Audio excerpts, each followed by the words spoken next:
It's going to be a while before St. Cloud State men's hockey returns here to the Herb Brooks National Hockey Center. In less than 24 hours, seniors like Taylor Berger and Jeff Bias will make the journey from the locker room to the field of Husky Stadium for the very last time.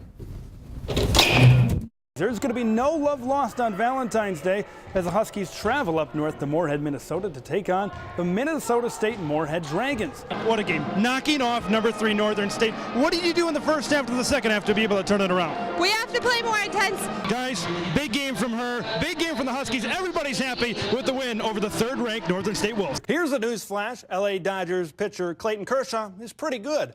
Apparently, the Milwaukee Brewers didn't get that memo tonight. What a game last night. Wild and avalanche last night, and Anita Ryder put it into the back of that in overtime. When that happened, I was watching the game just jump up, scream. It was great. Minnesota's going crazy as a whole. Green Bay's next preseason game is Friday at home against the Oakland Raiders. Sticking with the pigskin, the Badgers are going through their final weeks of preparation before heading to Houston to take on perennial SEC power LSU. Kind of a part of St. Cloud State women's hockey history. First ever and only walk-on, correct? Yep. In St. Cloud State. What does that mean to you? Look who joined us in the studio. We're talking about basketball, and all of a sudden we got a hoop star here on our set. Redshirt freshman forward Emily Pratt joins us. How you doing? And now we're joined on set with the team. Great to have you guys here. Head coach Amanda Monkman right now. Coach, what has this experience meant to you, the community, and all your players? The crew looking to extend their lead in the sixth when Carlos Gomez sends his 19th homer of the season halfway to the Pacific Ocean. Brewers looking good out west right now. They lead 3-1 in the eighth. Rolling out, pumps once, twice, third time's the charm as he finds Randall Cobb in the back of the end zone. Packers up 7-0. Rogers in the offense looking good as he finds the man with the new deal. Jordy Nelson, Cloquet leads. Apollo keeping it close. Jack Atkinson, 2 of his 13. Right here as he powers it up. Cloquet up 3. Final minute.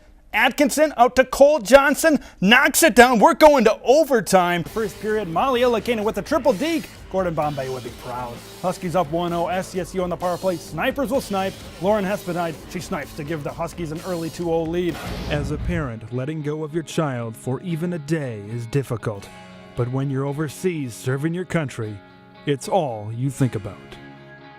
Ryan's the kind of guy that gives the ultimate sacrifice and is over in Kuwait for such a long time. This is going to be something special for them to show them our respect and thankfulness for what they're doing. It was a no-brainer to do something for him. Sergeant Ryan Pruse serves the 34th Combat Aviation Brigade, and after a deployment extension, Ryan couldn't make it back for his daughter Sarah's last year of youth hockey. Ryan had told the team that he wasn't going to be back until the end of the season. We parents wanted to do something to make sure that Sarah knew that we were thinking about her, her family, and Ryan. The bond on the ice between father and daughter is what makes this time even more difficult for Sarah, but the memories are always there in her head.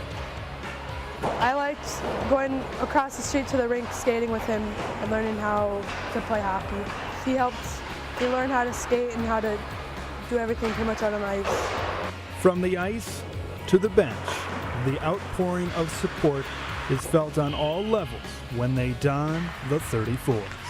I know when we surprised Sarah, I got a little well done. I wore the jersey on the bench and I just couldn't stop beaming with pride. We know she's going through a lot right now, and just like to show a token of our appreciation for all he does. He's a big hunter, loves his kids. It's stories and times like this that gain our appreciation for the ones we love. Well, he's always there. I mean, he's just very supportive.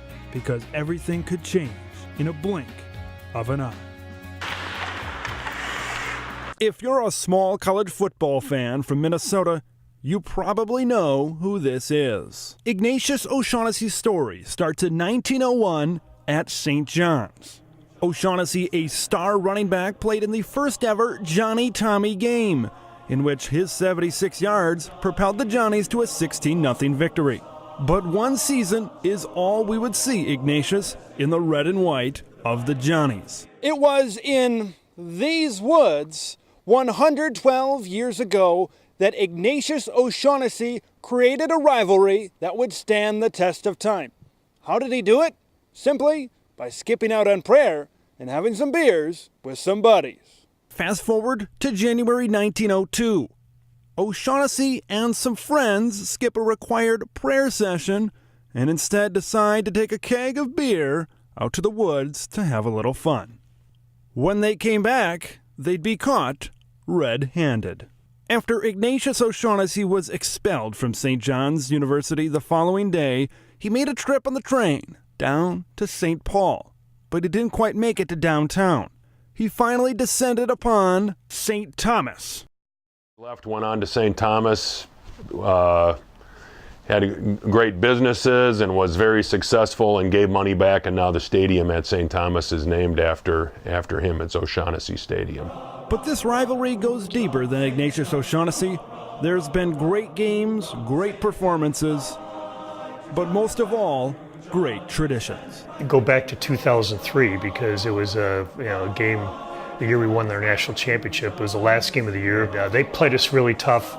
We had to come back in the last couple minutes and score 10 points to beat them, and we did. I say, what makes it so special is it's just the greatest spectacle in Division III athletics. Johnnies want to beat Tommies, and Tommies want to beat Johnnies. The battle for the Holy Grail was forever changed right here over a century ago.